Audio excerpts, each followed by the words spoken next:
we cursed you pretty well this last week. That's right, man. We who went into the country to be quiet. Last night we invited Mary to dinner with the intention of diverting her mind from distressing thoughts. As a matter of fact, she seemed cheerful enough at dinner. She even sang a song during dessert.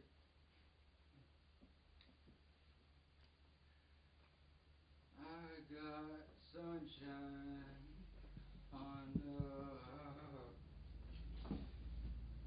At 10 o'clock, she left and we were about to turn deliciously into bed when all of a sudden, a knocking came at the window and we heard the terrified voice of her maid cry out, "Come quickly, she's going to poison herself!" I said, "Whoa!"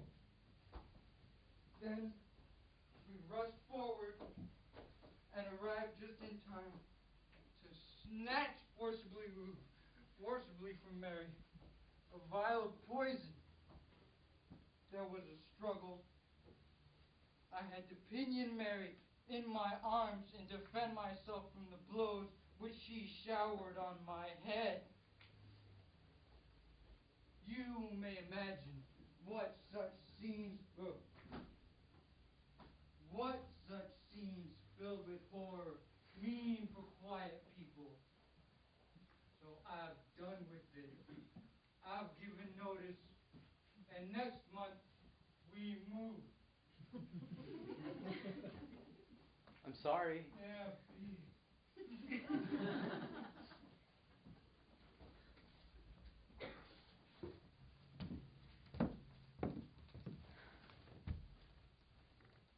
Dear Jesus, I'm praying to thank you for not being as harsh as you wish to be. I am yet sustained by the smallest amount of interest you show towards myself, this poor abandoned creature. You were told, were you not, that I wished to die because I felt so lonely. I tried, but they stopped me. My hands shook. Perhaps the fear of suffering, of becoming ugly. After the first shame of failure, what a joy it was to think that I could pray and love you from a distance, perhaps see you once more. For I have not lost hope that I'll see you once more. As one goes to see an unhappy friend in mourning, out of pity only pity.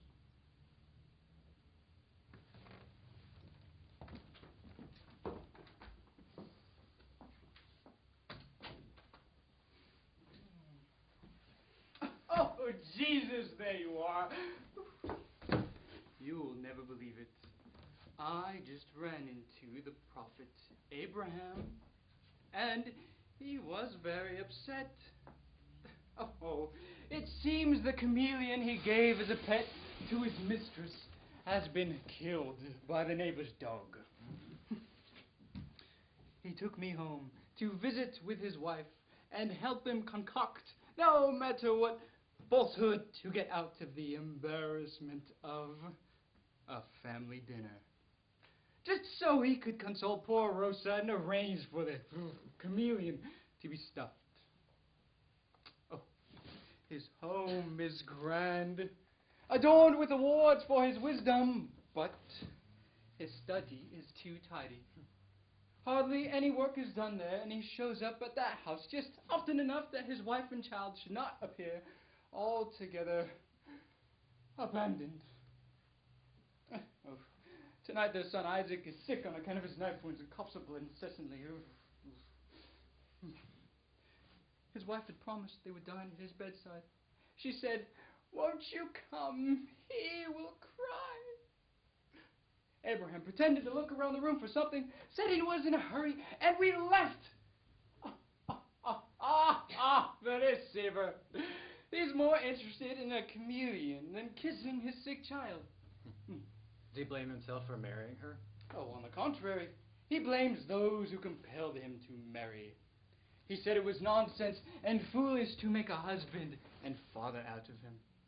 He said, he is Rosa's lover, and he shall remain her lover until one of them is dead. Oh, then he disappeared into a cloud and was gone. Oh, by the way, it's all over the cable networks. Zacchaeus is pardoned. He's been released from prison. It was Herod's petition.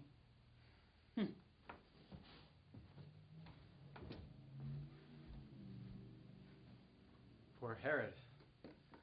He's benefited someone even after his death.